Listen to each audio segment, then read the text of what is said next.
Hello everyone, welcome back to my YouTube channel. ಇವತ್ತು ಗೋಧಿ ಹಿಟ್ಟಿನಿಂದ ಒಂದು ಬಿಸ್ಕೆಟ್ ಮಾಡೋಣ. ತುಂಬಾ ಸಿಂಪಲಾಗಿ ಮಾಡ್ಬೋದು. ಇದಕ್ಕೆ ಇಂಗ್ರೀಡಿಯೆಂಟ್ಸ್ ಕೂಡ ಜಾಸ್ತಿ ಏನು ಬೇಕಿಲ್ಲ, ಕಡಿಮೆ ಇಂಗ್ರೀಡಿಯೆಂಟ್ಸಲ್ಲಿ ಮಾಡ್ಕೊಬೋದು. ಮನೇಲಿ ಮಕ್ಕಳು ಏನಾದರೂ ಕೇಳುವಾಗ ಈ ಥರ ಬಿಸ್ಕೆಟ್ ಮಾಡಿಕೊಡ್ಬೋದು. ಇಲ್ಲಾಂದರೆ ಸಂಜೆ ಟೈಮ್ ಸ್ನ್ಯಾಕ್ಸಿಗೆ ನಿಮಗೆ ಏನಾದರೂ ಟೀ ಟೈಮಲ್ಲಿ ಬೇಕಾದಾಗ ಈ ಥರ ಬಿಸ್ಕೆಟ್ನ ನೀವು ಮನೇಲೇ ಮಾಡ್ಕೊಬೋದು ಈಸಿಯಾಗಿ. ನೀವೇ ನೋಡಿ ಎಷ್ಟು ಚೆನ್ನಾಗಿ ಕಾಣಿಸ್ತಿದೆ ಅಂತ. ಟೇಸ್ಟ್ ಕೂಡ ನಾವು ಅಂಗಡಿಲೆಲ್ಲ ಬಿಸ್ಕೆಟ್ ತಿಂತೀವಲ್ಲ, ಸೇಮ್ ಅದೇ ಥರ ಇತ್ತು. ನೀವು ಕೂಡ ಒಂದ್ಸಲ ಟ್ರೈ ಮಾಡಿ ಸಂಜೆ ಟೈಮಲ್ಲಿ ಯಾವತ್ತಾದರೂ. ನಾನು ಬಿಸ್ಕೆಟ್ನ ಬ್ರೇಕ್ ಕೂಡ ಮಾಡಿ ತೋರಿಸ್ತಾ ಇದ್ದೀನಿ, ನೋಡಿ ಹೇಗೆ ಬಂದಿದೆ ಅಂತ. ಕ್ರಿಸ್ಪಿಯಾಗಿ ಬಂದಿತ್ತು, ಮಾಮೂಲಿ ಬಿಸ್ಕೆಟ್ ಎಲ್ಲ ಹೆಂಗಿರುತ್ತೆ ಅದೇ ಥರನೇ ಬಂದಿತ್ತು. ಇವಾಗ ಈ ವಿಡಿಯೋನ ಎಲ್ಲೂ ಸ್ಕಿಪ್ ಮಾಡ್ದೇ ನೋಡಿ, ನಿಮಗೂ ಕೂಡ ಈ ವಿಡಿಯೋ ಇಷ್ಟ ಆಗುತ್ತೆ. ನೀವು ಕೂಡ ಒಂದ್ಸಲ ಈ ಥರ ಬಿಸ್ಕೆಟ್ನ ಟ್ರೈ ಮಾಡ್ಬೋದು. ಮೊದಲಿಗೆ ನನ್ನ ಚಾನಲ್ನ ಸಬ್ಸ್ಕ್ರೈಬ್ ಮಾಡ್ಕೊಂಡಿಲ್ಲ ಅಂದರೆ ಒಂದು ಸಬ್ಸ್ಕ್ರೈಬ್ ಮಾಡ್ಕೊಂಡು ನೋಡಿ, ವಿಡಿಯೋನ ಎಂಡ್ವರೆಗೂ ನೋಡಿ. ಹಾಗೆಯೇ ನಿಮ್ಮ ಫ್ರೆಂಡ್ಸ್ಗೆ, ಫ್ಯಾಮಿಲಿಗೆ ಈ ವಿಡಿಯೋನ ಶೇರ್ ಮಾಡಿ. ಮೊದಲಿಗೆ ನಾನು ಕೊಬ್ಬರಿನ ತೊಗೊಂಡಿದ್ದೀನಿ. ಅದ್ರ ಮೇಲೆ ಸಿಪ್ಪೆನೆಲ್ಲ ತೆಕ್ಕೊಂಬಿಟ್ಟು ಈ ಥರ ಸಣ್ಣದಾಗಿ ಕಟ್ ಮಾಡ್ಕೊಬೇಕು. ಜಾಸ್ತಿ ಏನೂ ಬೇಕಾಗೋದಿಲ್ಲ. ನಾನು ನೋಡಿ ಕಟ್ ಮಾಡ್ತಾ ಇದ್ದೀನಲ್ಲ, ಅಷ್ಟಿದ್ರೆ ಸಾಕಾಗುತ್ತೆ. ನಾನು ಅದರಲ್ಲಿ ಸ್ವಲ್ಪ ಕೊಬ್ಬರಿನ ಕಟ್ ಮಾಡಿಕೊಂಡು ಸಿಪ್ಪೆನೆಲ್ಲ ಎರ್ಕೊಂಡು ಆಮೇಲೆ ಈ ಥರ ಸಣ್ಣ ಪೀಸಾಗಿ ಮಾಡ್ಕೊಂಡಿದ್ದೀನಿ. ಆಮೇಲೆ ಅದನ್ನು ಮಿಕ್ಸರ್ ಜಾರಿಗೆ ಹಾಕ್ಕೊಂಡು ಗ್ರೈಂಡ್ ಮಾಡ್ಕೊಬೇಕು. ಇವಾಗ ನೋಡಿ ಈ ಥರ ಆಗಿದೆ. ಒಂದು 3 ಸ್ಪೂನ್ ಆಗುವಷ್ಟು ಇತ್ತು ಅಂದ್ಕೊಳ್ಳಿ. ಇವಾಗ ನಾನೊಂದು ಬೌಲಿಗೆ 1 ಕಪ್ಗಿನ್ನ ಸ್ವಲ್ಪ ಕಮ್ಮಿ ನಾನು ಸಕ್ಕರೆನ ಹಾಕ್ಕೊಳ್ತಾ ಇದ್ದೀನಿ. ನೀವೇನಾದರೂ ಸಕ್ಕರೆ ಜಾಸ್ತಿ ಬೇಕು ಅಂದರೆ, ಕರೆಕ್ಟಾಗಿ ಇರಬೇಕು ಅಂತ ಹೇಳಿದ್ರೆ 1 ಕಪ್ ಹಾಕ್ಕೊಳ್ಳಿ. ನಾನು ಸ್ವಲ್ಪ ಕಮ್ಮಿ ಹಾಕ್ಕೊಂಡಿದ್ದೀನಿ. 1 ಕಪ್ಗಿನ್ನ ಸ್ವಲ್ಪ ಕಮ್ಮಿ ಸಕ್ಕರೆ ಹಾಕ್ಕೊಂಡು ಅದರಲ್ಲಿ ಅರ್ಧ ಕಪ್ ಆಗುವಷ್ಟು ನೀರನ್ನು ಹಾಕ್ಕೊಂಡು ಸೈಡಲ್ಲಿ ಇಟ್ಕೊಂಡಿದ್ದೀನಿ. ನಿಮಗೆ ಬಿಸ್ಕೆಟು ಸಕ್ಕರೆ ಪರ್ಫೆಕ್ಟಾಗಿ ಇರಬೇಕು ಅಂತ ಹೇಳಿದ್ರೆ 1 ಕಪ್ ಹಾಕ್ಕೊಳ್ಳಿ. ಇವಾಗ ನಾನು ಒಂದು ಬೌಲಿಗೆ 1 ಕಪ್ ಆಗುವಷ್ಟು ಗೋಧಿ ಹಿಟ್ಟನ್ನು ಹಾಕ್ಕೊಳ್ತಾ ಇದ್ದೀನಿ. ಆಮೇಲೆ ನಾನು ಆವಾಗಲೇ ಕೊಬ್ಬರಿನ ಗ್ರೈಂಡ್ ಮಾಡಿ ಇಟ್ಕೊಂಡಿದ್ನಲ್ಲ, ಅದೊಂದು 3 ಸ್ಪೂನ್ ಇತ್ತು, ಅದನ್ನು ಕೂಡ ಹಾಕ್ಕೊಂಡಿದ್ದೀನಿ. ಹಾಗೆಯೇ ರವೆ ಒಂದು 2 ಸ್ಪೂನ್ ಹಾಕ್ಕೊಳ್ತಾ ಇದ್ದೀನಿ. ಆಮೇಲೆ ಒಂದು ಅರ್ಧ ಸ್ಪೂನ್ ಆಗೋಷ್ಟು ತುಪ್ಪನ ಹಾಕ್ಕೊಬೇಕು.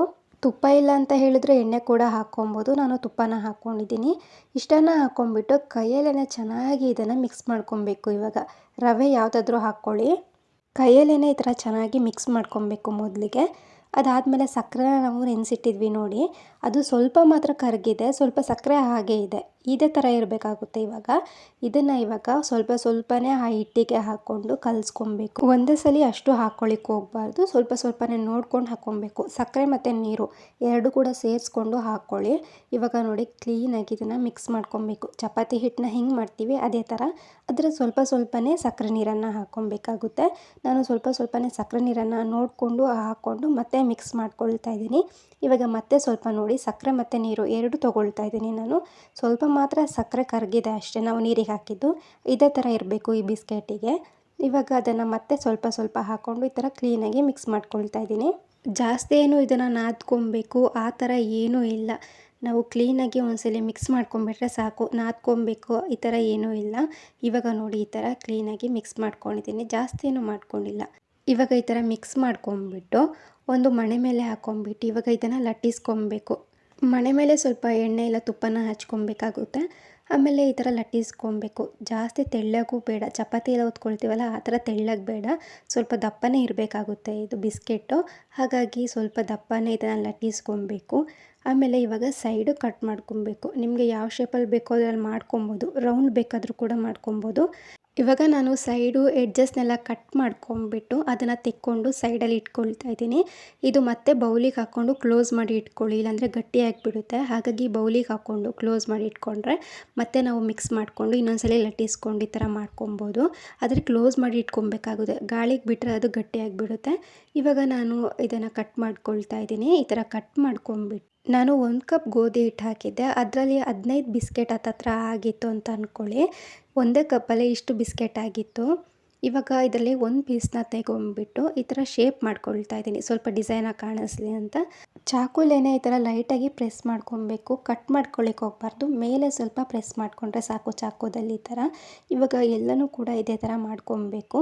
ಇವಾಗ ಎಲ್ಲ ಈ ಥರ ಮಾಡ್ಕೊಂಡಾಗಿದ ತಕ್ಷಣ ಇವಾಗ ಎಣ್ಣೆ ಕಾಯೋಕೆ ಇಟ್ಕೊಂಡು, ಎಣ್ಣೆ ಜಾಸ್ತಿ ಕಾಯೋದು ಬೇಡ, ಸ್ವಲ್ಪ ಎಣ್ಣೆ ಕಾದಿದ್ರೆ ಸಾಕು. ಆಮೇಲೆ ಈ ಬಿಸ್ಕೆಟ್ನ ಒಂದೊಂದೇ ಹಾಕಿ ಫ್ರೈ ಮಾಡ್ಕೊಳ್ಳೋದು. ನೋಡಿ ಎಣ್ಣೆ ಎಷ್ಟು ಕಾದಿದೆ ಅಂತ ತೋರಿಸ್ತಾ ಇದ್ದೀನಿ. ಜಾಸ್ತಿ ಏನು ಕಾದಿರಲಿಲ್ಲ ಎಣ್ಣೆ. ಇಷ್ಟು ಕಾದಿದ್ರೆ ಒಂದು ಮುಕ್ಕಾಲು ಭಾಗ ಎಣ್ಣೆ ಕಾದಿದ್ರೆ ಸಾಕು. ಆವಾಗಲೇ ನಾವು ಎಣ್ಣೆಗೆ ಹಾಕಿ ಫ್ರೈ ಮಾಡ್ಕೊಬೇಕಾಗುತ್ತೆ. ಒಂದೊಂದೇ ಈ ಥರ ಹಾಕ್ಕೊಂಬಿಟ್ಟು 2 ಸೈಡು ಕೂಡ ಮೀಡಿಯಮ್ ಫ್ಲೇಮಲ್ಲಿ ಇದನ್ನು ಫ್ರೈ ಮಾಡ್ಕೊಬೇಕು. ಬಿಸ್ಕೆಟ್ನ ಎಣ್ಣೆಯಿಂದ ತೆಗ್ದಿದ ತಕ್ಷಣವೇ ಅದು ಮೆತ್ತಗಿರುತ್ತೆ. ಆದರೆ ಸ್ವಲ್ಪ ತಣ್ಣಗಾದ್ಮೇಲೆ ಅದು ಮಾಮೂಲಿ ಬಿಸ್ಕೆಟ್ ಇರುತ್ತಲ್ವ ಆ ಥರ ಗಟ್ಟಿಯಾಗೇ ಬರುತ್ತೆ. ಆದರೆ ಮೊದಲಿಗೆ ಸ್ವಲ್ಪ ಮೆತ್ತಗೆ ಅನಿಸುತ್ತೆ. ನೀವು ಮತ್ತೆ ಫ್ರೈ ಮಾಡ್ಕೊಳ್ಳಿಕ್ಕೆ ಹೋಗಬೇಡಿ, ಮತ್ತೆ ಫುಲ್ ಗಟ್ಟಿಯಾಗಿಬಿಡುತ್ತೆ. ಅದು ನಿಮಗೆ ನೋಡೋಕ್ಕೆ ಮಾತ್ರ ಹಂಗೆ ಅನಿಸುತ್ತೆ ಅಷ್ಟೇ. ತಣ್ಣಗಾದ್ಮೇಲೆ ಗಟ್ಟಿಯಾಗೇ ಆಗುತ್ತೆ. ಇವಾಗ ನೋಡಿ ಇದನ್ನು ಎಣ್ಣೆಯಿಂದ ತೆಕ್ಕೊಂಡಿದ್ದೀನಿ. ಎಷ್ಟು ಚೆನ್ನಾಗಿ ಬಂದಿದೆ ಅಂತ ನೀವೇ ನೋಡಿ. ತುಂಬಾ ಚೆನ್ನಾಗಿತ್ತು. ನೀವು ಕೂಡ ಒಂದ್ಸಲ ಟ್ರೈ ಮಾಡಿ. ನಿಮಗೂ ಕೂಡ ಈ ವಿಡಿಯೋ ಇಷ್ಟ ಇದೆ ಅಂತ ಅಂದ್ಕೊಳ್ತೀನಿ. Thank you for watching.